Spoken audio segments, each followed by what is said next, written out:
Hi, my name's Phil. I like talking about politics, and in this video, I'd like to reflect on just what's happened to our politics and I suppose standard of living in the 4 years since the last election when the Conservatives won their huge majority, in order to use it as a sort of exercise to point out what I believe are the key elements of political strategy which the Tories have failed on and which Labour must not in government. But first, if you'd like to be notified of daily news and politics, please subscribe to the channel.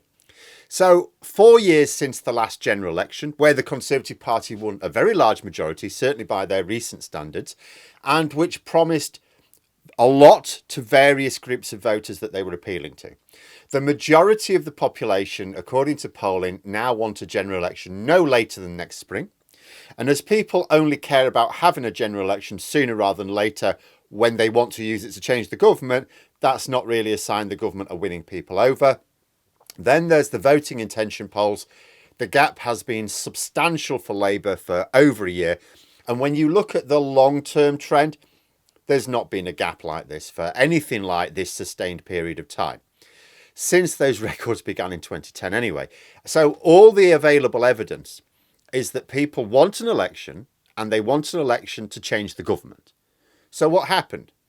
Well, I would argue that where a lot of politicians go wrong is they focus too much on mechanisms, not enough on outcomes. But it's the outcomes that are important. When you present manifesto promises to the nation, what you're doing is saying, well, we're going to do this, and that's grand. But what voters are thinking is that is going to lead to this positive change in my life. So let us run through the top page promises in the 2019 Tory manifesto. We can't go over the whole manifesto, but these are the ones that the Tories chose to be their main promises. So they promised 50,000 more nurses for the NHS and 50 million more GP appointments. Now, what voters saw in these promises was faster and more effective treatment when they needed it. They don't care how many nurses there are. They care that there's enough nurses. So the outcome that people care about is better healthcare. The Tories are able to claim this 50,000 more nurses, though it's not taken into account the record number of nurses leaving the profession. So we are still left with this basically the same shortage of nurses that we had in 2019. The promise has technically been kept, but the healthcare outcomes have not improved, so the Tories get little credit. And this is important for Labour to remember in government. People are mostly interested in the outcomes, not the mechanisms. If the Tories had brought down waiting times for treatment without actually having to hire all these extra nurses, people would have been happy. They wouldn't have cared that, oh, we didn't quite get the right nurses. I don't care. I can get an appointment. I can get treatment. That's what they care about. But because they hired the nurses but didn't improve the outcomes, largely because those nurses are largely replacing the ones leaving, and it's not just about nurses anyway, people are unhappy. As for the extra GP appointments, well, that hasn't materialised in any sense.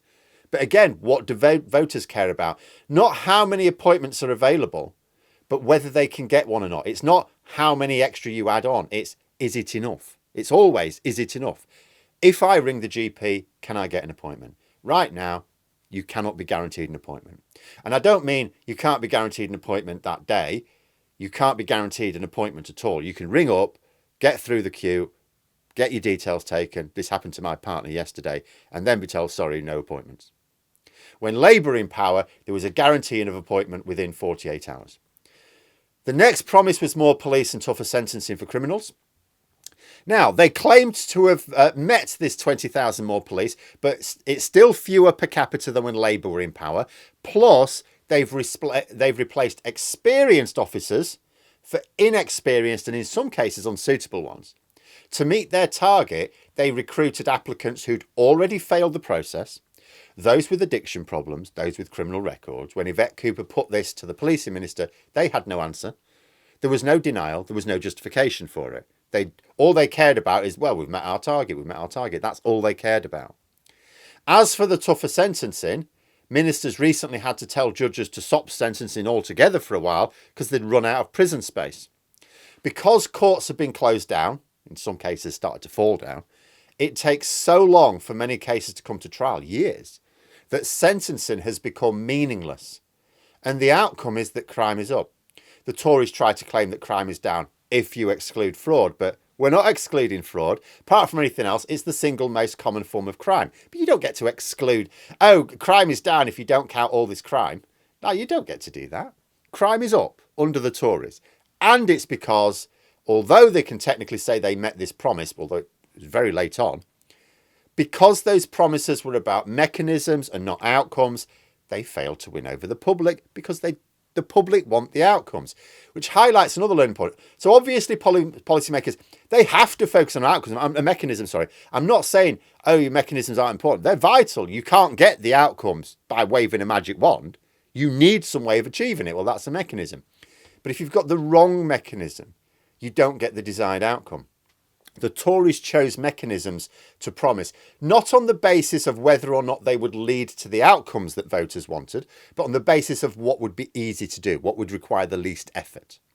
Recruiting extra police officers, that's easy if you're prepared to budget for it. Tougher sentencing, that's even easier. Don't even need to budget. You just legislate for it. If you don't fund the court and prison system, you won't get those tougher sentences, but you can legislate for it and then claim that you've done your bit. But crime won't come down because criminals don't feel they're as likely to face punishment when the justice system is collapsing. Then their next headline promise was Australian points-based system to control immigration.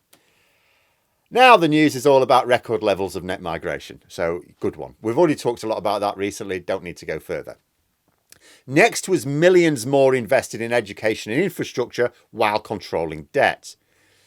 Yeah, debt's out of control with about £140 billion being borrowed each year, and the Tories currently having no infrastructure projects left after scrapping HS2, like literally none left now.